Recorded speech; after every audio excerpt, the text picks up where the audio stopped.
శిలువపై యేసు వ్రేలాడుతూ నేను దప్పికొంచున్నాను అని అనగా వారు స్పంజి చిరకతో నింపి హిస్సోపు కొమ్మకు తగిలించి ఆయన నోటికి అందించారని యోహాను సువార్త 19వ అధ్యాయము 29లో ఉంది కదా.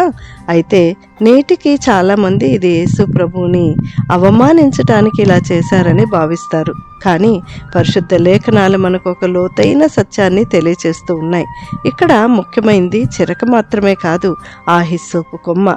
లేవీకాండం 14:6లోను మరియు సంఖ్యాకాండం 19:6లోను హిస్సోపు కొమ్మను కుష్ఠరోగులను, అపవిత్రులైన వారిని శుద్ధి చేసే ఆచారాల్లో ఉపయోగించేవారని తెలుస్తుంది. అంతేకాదు, నిర్గమకాండంలో ఇశ్రాయేలీలు ఐగుప్తులో ఉన్నప్పుడు పస్కా గొర్రెపిల్ల రక్తంలో హిస్సోపు కొమ్మను ముంచి తమ ఇంటి ద్వార బంధాల కమ్ములకు రాయగా ఆ రక్తాన్ని చూసి సంహారకుడు ఆ ఇళ్లను దాటి వెళ్ళిపోయాడు. ఆనాడు ఆ పస్కా గొర్రెపిల్ల రక్తం రక్షణకు గుర్తుగా, ఆ గొర్రెపిల్ల మరణానికి బదులుగా బలిగా మారింది. అయితే అప్పట్లో జరిగింది ఒక సూచన మాత్రమే. అది సిలువ వద్ద మళ్ళీ కనిపిస్తుంది. హిస్సోపు కొమ్ముతో పస్కా గొర్రెపిల్ల రక్తాన్ని తలుపులకు రాయడానికి బదులుగా యేసు పెదవులకు హిస్సోపుతో చిరకను అందించారు. ఎందుకంటే సిలువపై ఉన్నది పాత నిబంధనలోని నీడ కాదు గాని లోక పాపములను మోసుకెళ్లే నిజమైన పస్కా గొర్రెపిల్ల.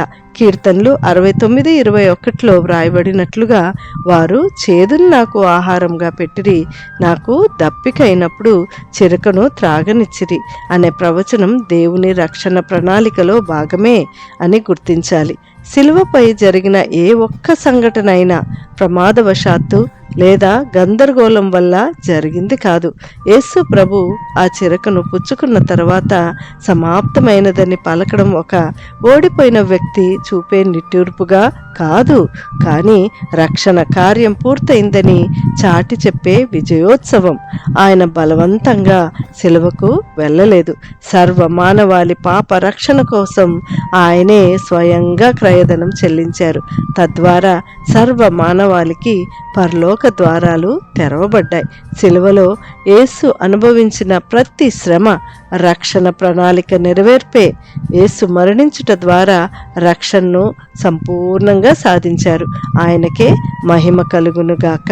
ఆమెన్.